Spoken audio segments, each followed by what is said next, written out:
Yesterday, I touched on bodhicitta, mind, or as we went through in the discussion afterwards, maybe a chitta literally is something like mind, something mental, but maybe vital energy as a loose translation might be helpful.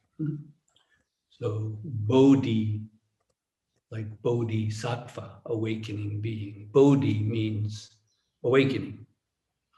And chitta is mind, or again, perhaps something like the vital energy of awakening. So it refers to an initial determination or decision that we make, like a vow to practice the Buddha way. But it has many other meanings as well. One famous Mahayana expression is the initial resolve to awakening. In other words, bodhicitta is already itself full and complete awakening. What? Well, it depends on perhaps how seriously you take that initial decision or determination. It really unfolds and opens up. If you really take it seriously, it becomes the way, the path.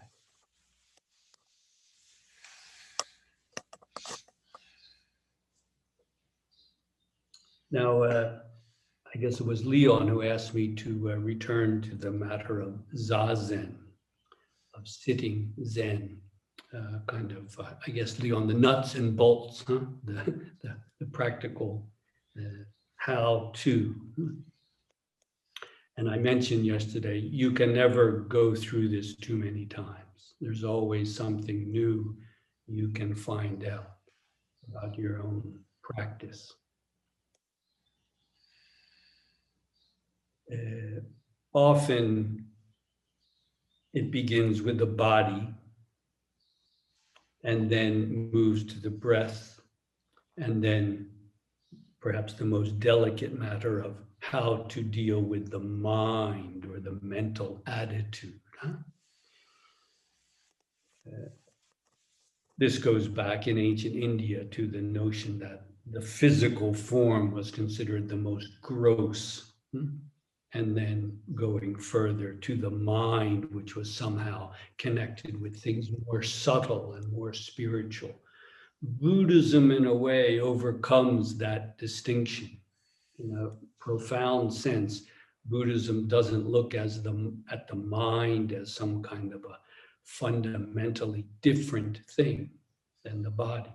For example, the 5 skandhas, which includes the body and the mind. These are just 5 bundles of things tangled together. The mind is not something that continues to exist like some kind of an Atman or absolute reality. And the body is not simply some gross physical thing that needs to be subdued, a very common notion in many religions. However, Gautama Buddha, 2,500 years ago, quite naturally, it would be to deal with the physical form, so-called gross physical form first, then the vital energy, the breath, and then the mind itself. For the body, very simply, the essential point is for the back to be naturally erect, not forced, but naturally erect. I suppose we all know from working at the computer hour after hour how your posture can really get kind of messed up depending on what you're doing. And if you're not paying attention, your back gets bent over, your head gets pulled out, your neck is stretched forward, and you start to feel all kinds of aches and pains. I'm no specialist, but I have done some reading, and it seems that the human body is not meant to remain still for long periods of time. What's called sedentary, not moving, staying seated or lying down position for a long time, is not healthy. Again, not me, but specialists who have studied the human body, compared with animal bodies, for example, different kinds of animals. It seems that we are made to move. We are made to move. Of course, sitting can be done well and for hours at a time. But if you sit for really long periods, there can be all kinds of physical problems that arise. And many of us know this from sitting in bad chairs or bad posture. So it is very important to have the correct posture, not forced, but naturally erect. Perhaps the thing that I find personally most helpful is to move this forward, to stretch the back by, I'm now sitting in full lotus, but however you're sitting, even if it's in a chair, by first stretching forward all the way down as far as you can go.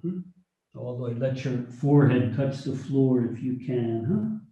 And then slowly coming up, you can feel the vertebrae, and you allow your butt, your backside, to press down and a little back.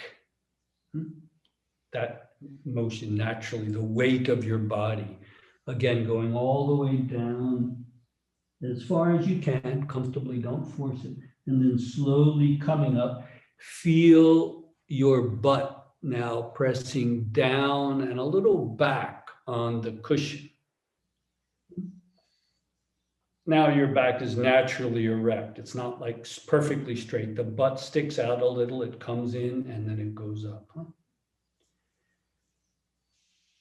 When you do it right, you can feel it. It's very different from this, being bent over. Then another thing I find very helpful is to rock gently side to side to make sure that you're not leaning. And then also you can rock a little forward and backwards to make sure that you're not leaning a little bit forward or backward, but straight, erect.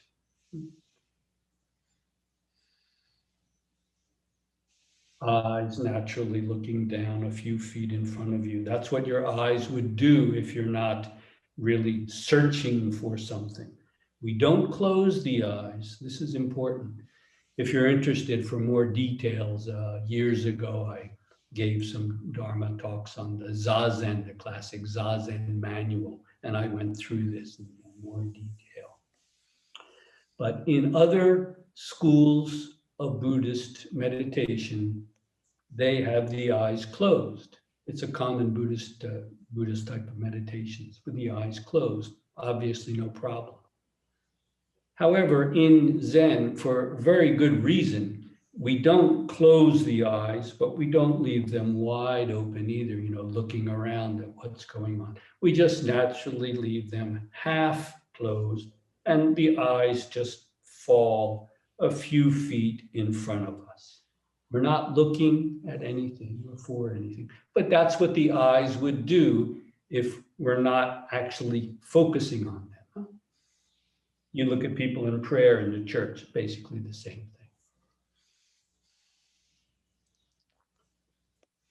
We don't close the eyes. There are many things I could mention, but most obviously, if you close your eyes, you tend to wander off, go into a dream world, and so on.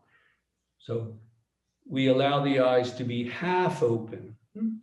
Another very valuable point is then when the Zazen ends and you get up, you are not going from one state to another, which tends to happen if you close your eyes, you see? And then ding, okay, eyes open, back in the world. No, you see? So the eyes are disengaged. We're not looking for things, but we're not closing them off either. We're letting them naturally function. Then when the Zazen period is over, It's just that much easier to continue that meditation, you see? Getting up and doing something, yes. We didn't close our eyes and create a special state. We're still entering samadhi, eventually even very deep dhyana, as it's called, dhyana states, but we don't need to close the eyes. Again, there's more detail in the Zazen manual, and the Dharma talks on that on our website if you're interested. The legs, if you can sit in full lotus, do it. Do it. It works. But if you can't, don't worry about it. Half lotus, quarter lotus, Burmese with your both legs flat, a seiza bench or a cushion on your butt, sitting on your haunches like in the tea ceremony. Sitting in a chair will work, but again, the same principle. Most important, the back naturally erect. You can do the exact same thing in a chair. When you sit down, don't lean against the back of it. About 2/3 into the chair, not leaning against the back, and then bend all the way down and come back up. Legs straight out, feet flat on the floor.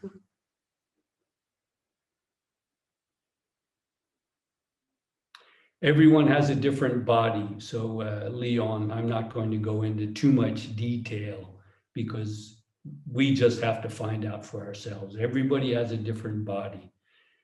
You need to respect yours and see how to best adapt it so that you can sit for long periods and sustain Zazen, not torturing yourself, but not trying to be as comfortable as possible. If you just lay down in bed, you will probably fall asleep. So we're doing this, we're sitting in this posture for a good reason. It is the best posture for what we are doing. Staying alert, concentrated. This is, I suppose, for the physical human body, the best possible posture, sitting in full lotus. But again, the main point is that back naturally erect, head straight also, not going forward. Second, the breath. The breath is of vital importance. We are breathing. If not, we're dead. So we've already got it. But the question is, how is the breath being used? Often we're not aware of our breath. We're wandering off into other things. We're thinking about other things. And you can see sometimes people, they have a very, very shallow breath. So this is a conscious way of putting our full attention on something that is always already here, right? The breath. We're already doing it. See, no mumbo jumbo, no philosophy, no religion, no. What we are doing to stay alive. Let's stick with that. The breath itself. But being fully there with it. Not thinking about the breath, but breathing, being fully with the breath. Again, I'll exaggerate now just to make the point.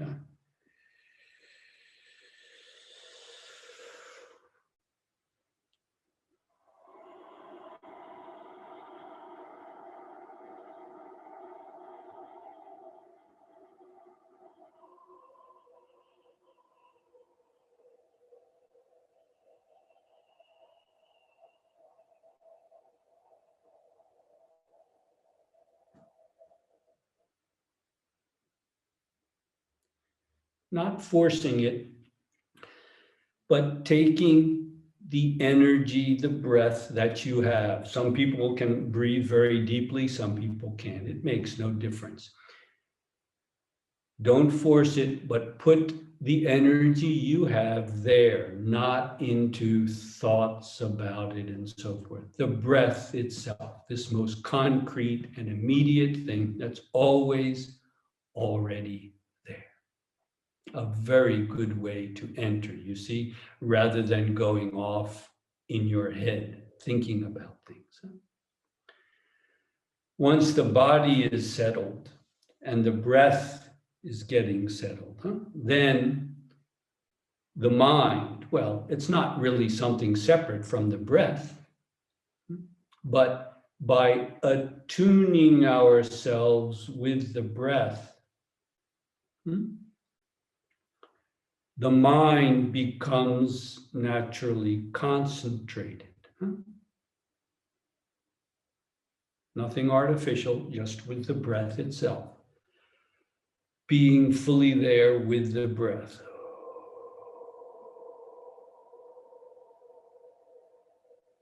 And if you read the Buddhist meditation manuals in the Pali Suttas and so forth, they explain, if you're practicing properly, very soon you will experience a kind of a joy, not a sensuous joy, but a joy that arises out of not clinging, for the moment at least, not clinging to anything. Just allowing yourself to be fully there with the breath, neither escaping from anything nor chasing after anything, and just allowing the mind to be there. A feeling of joy will arise, but not a joy connected with some sense experience or some memory or something like that.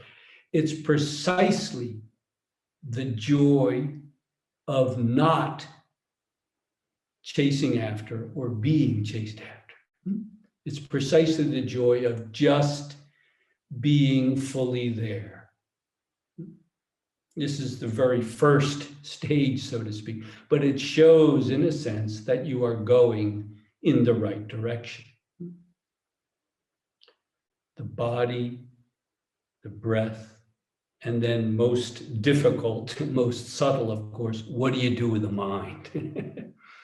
You may have the body very well settled and even the breath, but still your mind may be going a mile a minute. So this is the real work. How to allow the mind to find its natural focus. Allow the mind to find its natural focus. In other words, not go from one focus. I'm thinking about work. I'm thinking about someone. Okay, now I turn my attention to, oh yeah, my koan. What was it? Or breathing or anything, you see? In the beginning, yes, there's this artificial kind of, we turn our attention from one thing to another. But as the practice deepens, you come to realize, it becomes clear, what you are seeking is what is always already here. But the mind has to come to rest to fully realize that. It's there, it's there. You don't have to get anywhere, in a sense, not even do anything, but to let that mind that is constantly seeking to come to rest.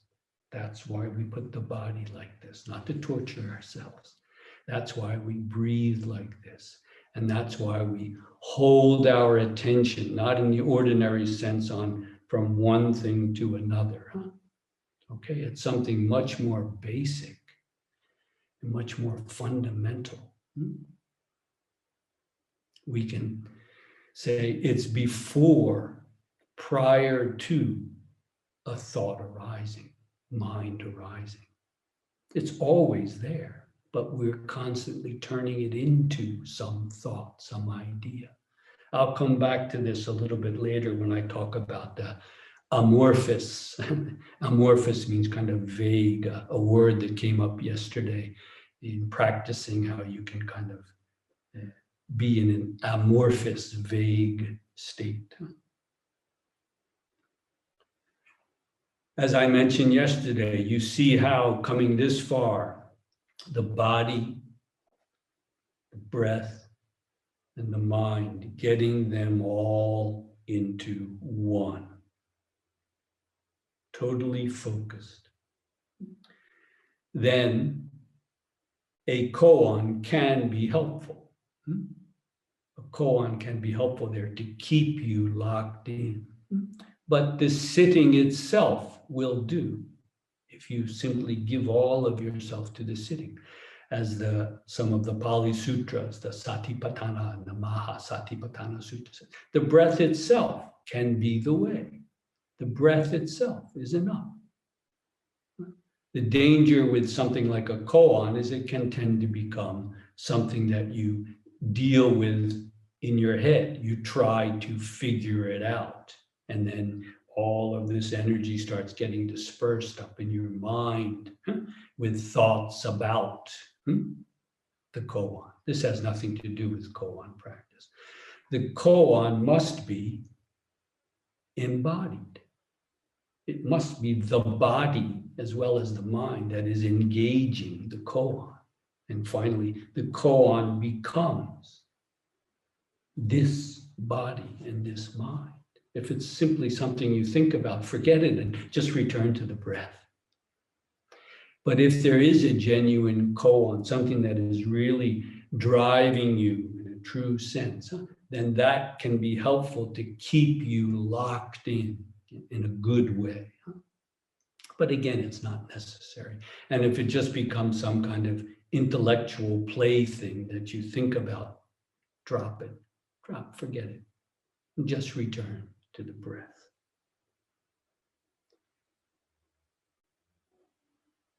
I trust that's enough of an introduction to the physical breath and mental attitude in Zazen meditation. As I said, the body is not meant to just sit there hour after hour after hour. We have kinhin, walking meditation, for a very good reason. The body needs that. There will be a period, if you really give yourself, where you just will sit through for hours. It's inevitable. But in our day-to-day practice, it should be done in a healthy, helpful way. So yes, sit really good and long for an hour or so if you can. And then get up, stretch your legs, take a walk, do some yoga, something like that. Something that allows you to continue more or less the practice. You don't feel like you're leaving the practice, but simply bringing it out into some kind of a simple movement. And then you can return and sit again. But the body needs a break. The body does need a rest from that posture. So find the right balance. We're not here to torture ourselves, but we're not here to make it as comfortable as possible either. We have a body, there will be pain. If you stand up for 8 hours, it will hurt.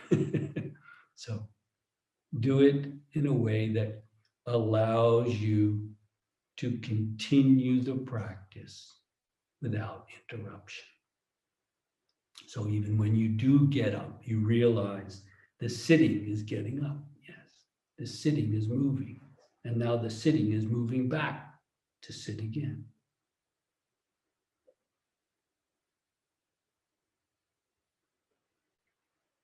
Speaking of that, why don't we take a few minute break so you can stretch your legs, please. I'd like to return to one of the questions from yesterday. This word amorphous came up, the idea of sitting there for a while and being totally focused, perhaps locked into your koan, but then things can become, as was said yesterday, amorphous or kind of fuzzy and vague.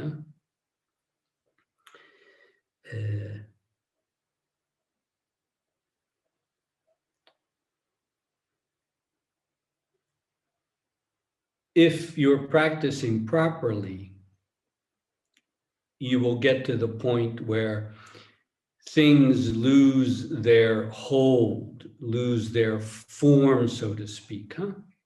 There are these strange terms like the formless world, without form. It doesn't mean there's no form, but that the form itself is not objectified, turned into a notion or an idea or a concept. So in other words, as I mentioned before a thought arises, before mind arises, what is there? What is there? Before your mind starts working. What's there? Everything? Nothing? What is it?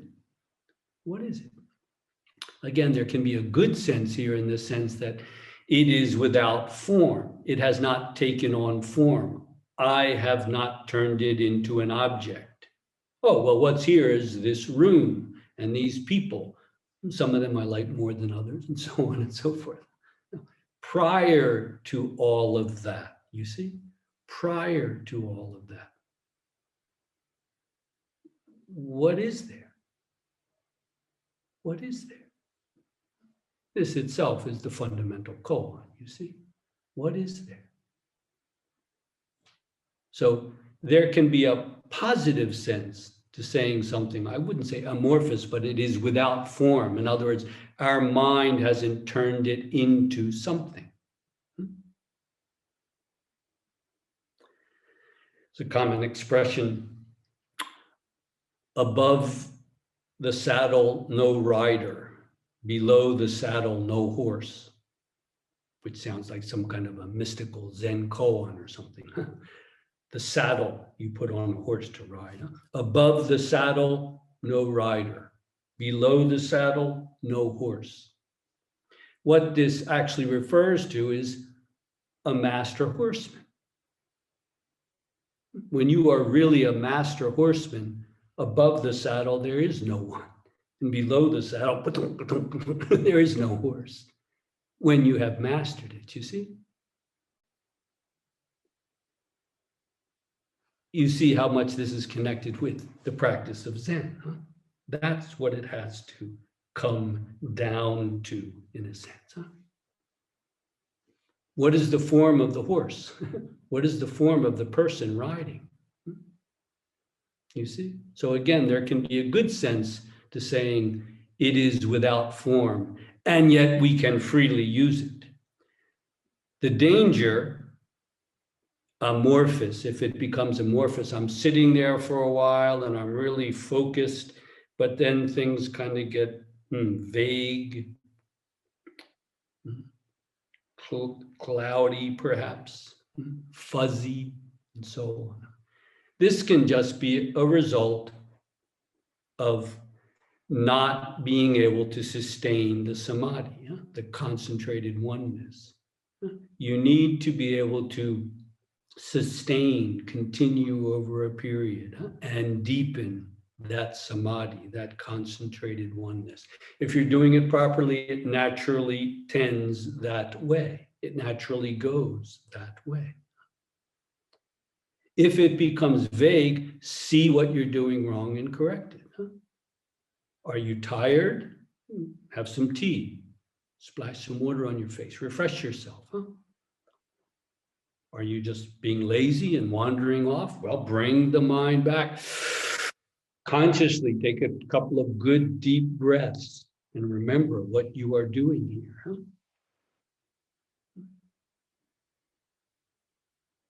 So again, for the mind to not touch, as it said in Soto Zen, for mind not to touch objects can mean something very, very good. It doesn't turn it into an object. Fully here and yet not objectifying, not turning it into an object for me, simply letting it be fully what it is. And Buddhism would describe that as without form. one of the values of koan practice is, if you're there, your guide may then ask you, show me that form that is formless. Show me that form that is without form. Manifest it. Otherwise, it's probably just a vague dream. This is the value of sustained practice and of proper guidance. Are you simply wandering off into a world of dreams, or are you letting go of everything in a very good way? The sustained practice will show you, sure enough. Keep that single eye clear and open. Don't be deluded by states, mental states, and insights and glimpses and so on and so forth. Let them be what they are and then just move on.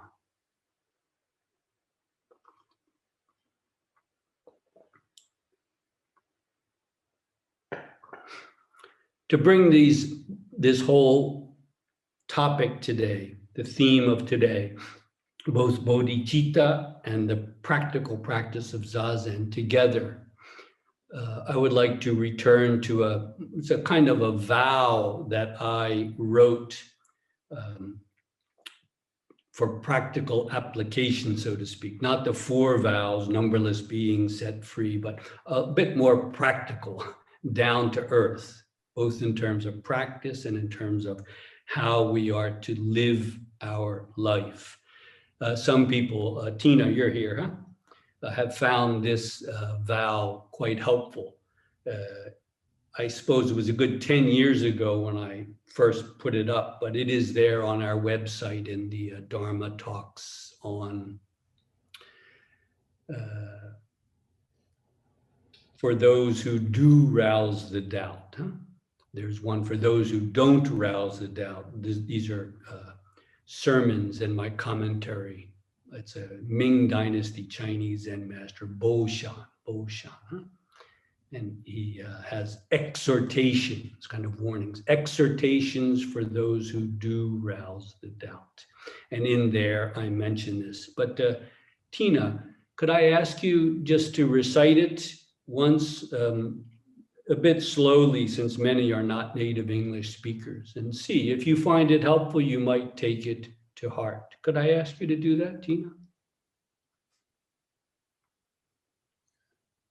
I vow here now and for the rest of my life to devote myself to practice. This includes living a wholesome life, being mindful moment to moment, doing daily Zazen and retreats when possible. I will do my best to support the Sangha community.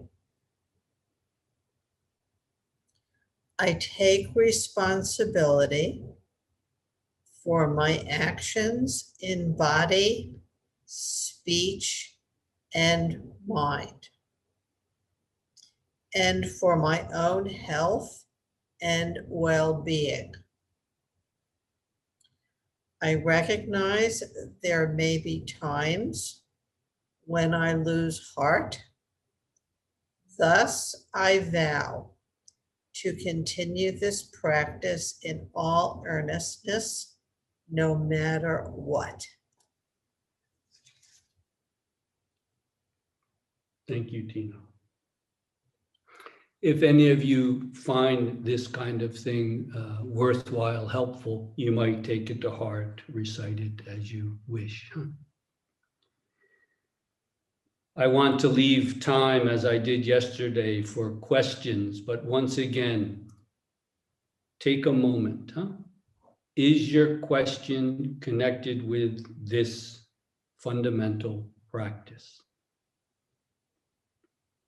And if it is, make it as clear as you can. as clear and simple as you can. Remember, many of us here are not native English speakers, so it can be a challenge to follow what's going on. Also, if there's something you didn't understand that you want to understand, please feel free to ask. Okay, I hand it over to you, Leon. Thank you all for listening so intently. Thank you, Jeff. And now that you mentioned that the majority of people, we are not native English speakers, when I upload the videos, when we edit them and upload them to the YouTube channels, you can activate the auto translation on YouTube. Closed caption? Yeah, closed caption or auto translation. So if somebody misses some points of the talks, they will be on YouTube. So we are many of us, 52 people. So please, if you have a question, just jump in or send me a direct message. We have good 20 minutes to make questions and answers. You mentioned when we are well settled in our position and breath and maybe calm our mind, you say a joy arises, a natural joy arises. But many times for me, a sadness arises. What I am doing wrong? You may not be doing anything wrong, Martha. Do you open up to that sadness and see where it is coming from? Can you embrace it? Maybe something needs to come up, Martha. So this isn't about just sitting there and feeling joy and happiness. There may be things that need to come up. We need to open up to them. So it may not be a bad thing at all. It may be a very good thing, but you do need to let it come and see, what does it say? What does it say? Okay.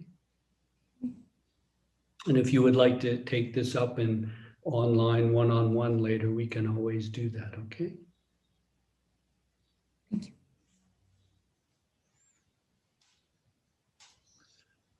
I don't have a question as such, but I'd like to make a brief comment about something you said yesterday when you were talking about your first years at the monastery,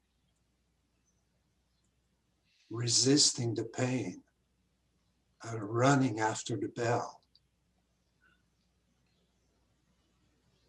And despite all this, you vowed to go on.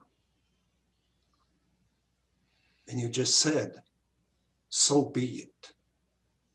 So I'll sit with whatever comes in, but I will just go on. I vow to go on.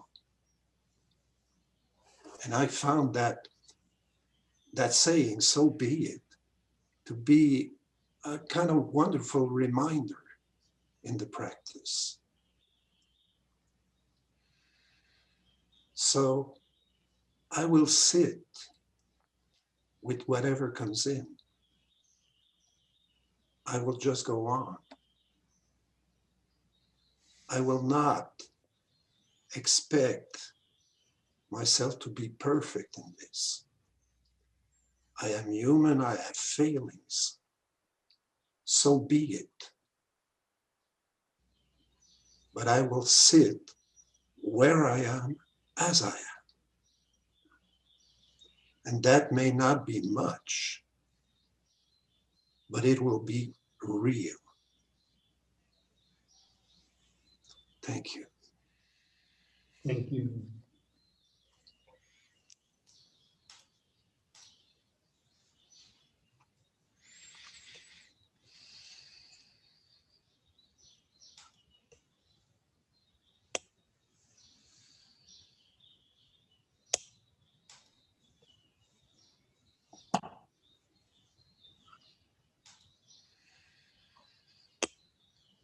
Louis, that was beautiful.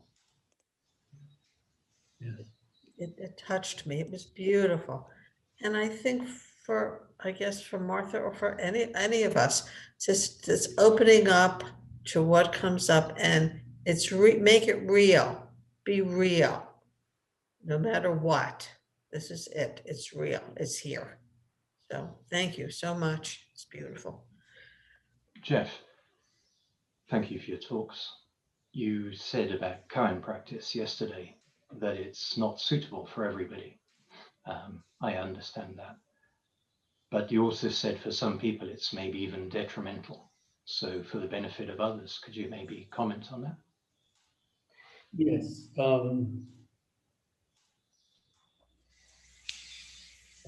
I wouldn't say the koan itself is detrimental, but it can be used wrongly and then it can be detrimental. Let me put it that way. People, I myself, used koans long ago,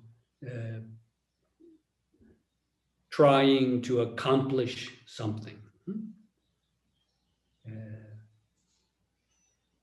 And in a sense, that's what you're doing, but it can become a plaything, perhaps very serious, but it's really a plaything of the ego.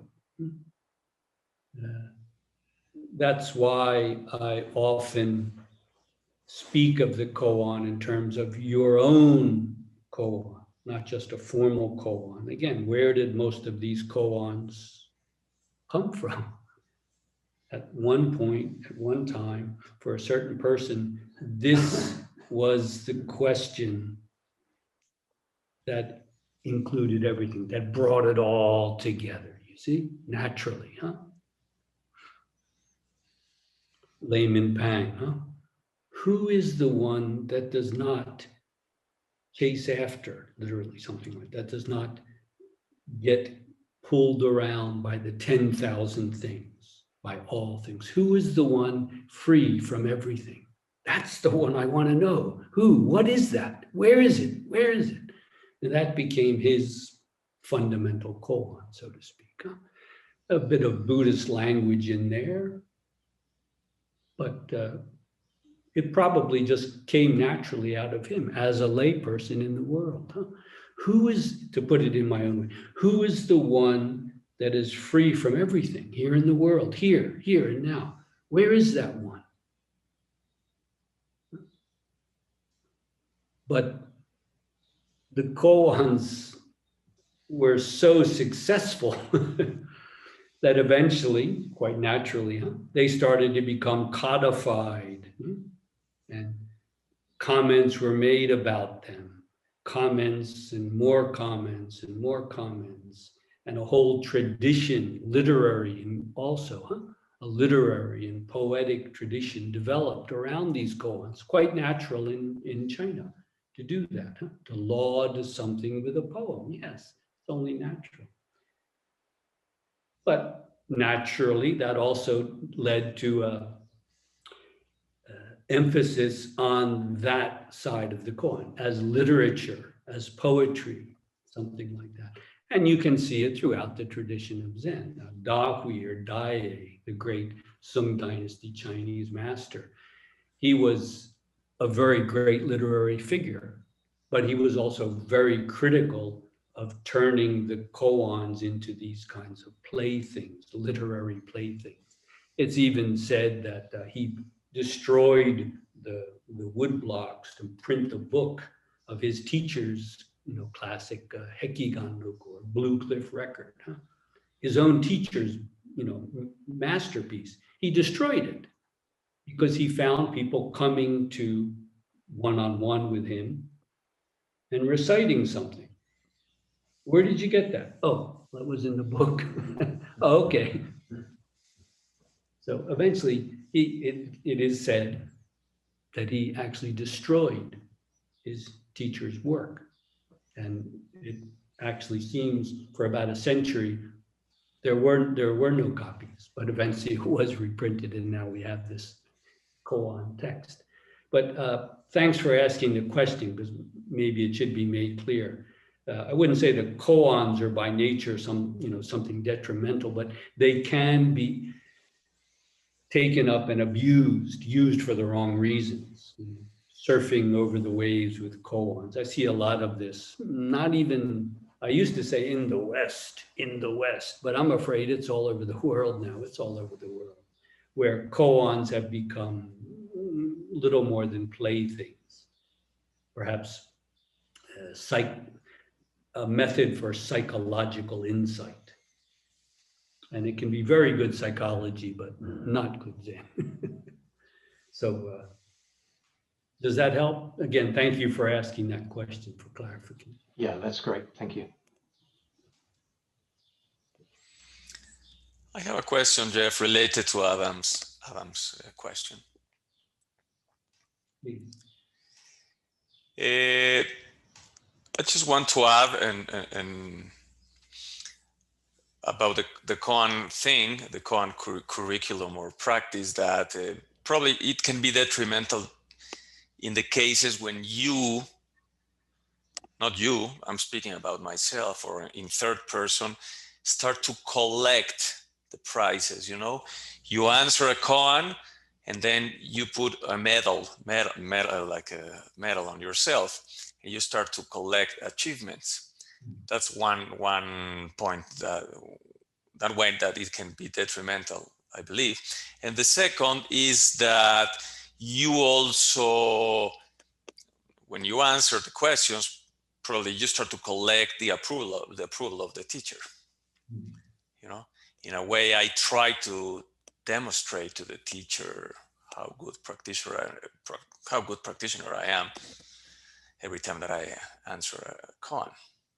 And sometimes I can be upset if I'm thinking that I have the right approach to the koan, or the right response, and the teacher is putting me a wall in front and I'm hitting my head against the wall. Can you comment on that? Yeah, Hakwin was very helpful in trying to bring the koan practice back to life in a sense. It was rather loose, probably up until around his time. There were different books with koans in them, and there were different traditions. Sometimes they used them. In China, they do seem to have been a lot more spontaneous. If you read, for example, the Chan Whip anthology, you'll find the teachers just bringing up a traditional koan or something on their own that's relevant right here.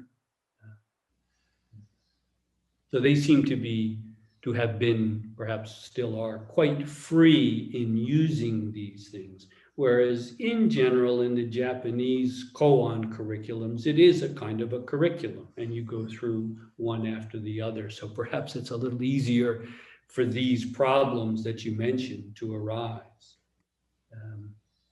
But Hakwin himself gives the wonderful example of the monk who was brilliant, and finally his master says, I don't want anything from your learning. All I want is for you to show me your original face before you were born.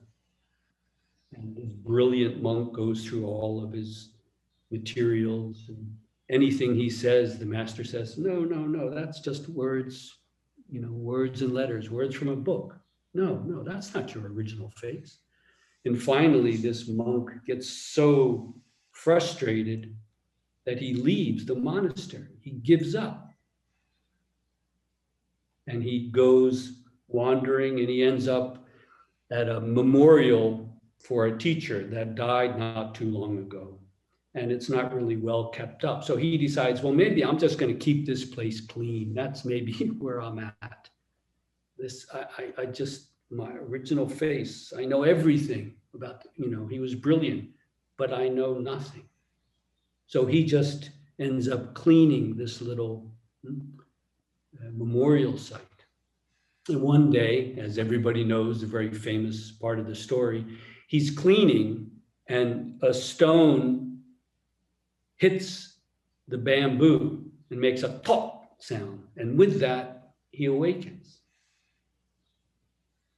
He bathes himself, puts on fresh robes, bows in the direction of his teacher and says, if you had given me the answer when I asked you, at one point he begged him to teach him, and he said, anything I said would be mine and not yours. Now that monk understood. He awakened now on his own. So he says, bowing in the direction of his teacher, if you had taught it to me when I begged you to, I would not have had this day. The debt I owe you is greater than the debt I owe my own parents. We have a number of Chinese Americans here who can comment on how important the debt to your parents is. But this is even greater than the debt I owe to my own parents. The really interesting part is Hakuin then comments on this classic Tang Dynasty Chinese Zen story. And Hakuin says, in our lineage, we never give a scrap, even the smallest, we never give a scrap of Dharma to our disciples. We never give them a thing. Not because we want to protect the Dharma, but because we want to protect the disciple, the student. When I first read that, I just cried. You see the great compassion in really using koans, not as, little things to tempt people and help give them insights and answers, but rather to stop them in their tracks in a very good way. I don't know if that answers your question, Leon. If not, you can hit me over the head. Yes, Jeff, thank you very much. I just wanted to ask you something else within the same question. It's not necessary to go over the whole curriculum of traditional, of standard koans to finish the work, right? As we are Westerners, we don't live in a monastery. I went through the whole curriculum, even the capping phrases, about 20, 25 years I spent doing that. Very few people, even Japanese nowadays, let alone Westerners, are going to be able to do that. You've got to dedicate 20, 25 years of your life to that. But it's not necessary. It's a great curriculum. It's marvelous. I'm forever grateful that I could do that. But it's not realistic. It's not realistic. But the point is, what do you really need? Hakuin himself made it very clear. A couple of really good koans, and you really struggle with them and realize it for yourself. That's enough. He doesn't talk about, hundreds and hundreds and hundreds. It was pretty clear. He wasn't really detailed. A generation and a half after him, they really put it into the curriculum that they now are. But obviously you don't need to do all of that. I mean, they didn't have it 300 years ago. And I know people that have been through it, all of it, and they don't have a clue. So I wouldn't worry about that.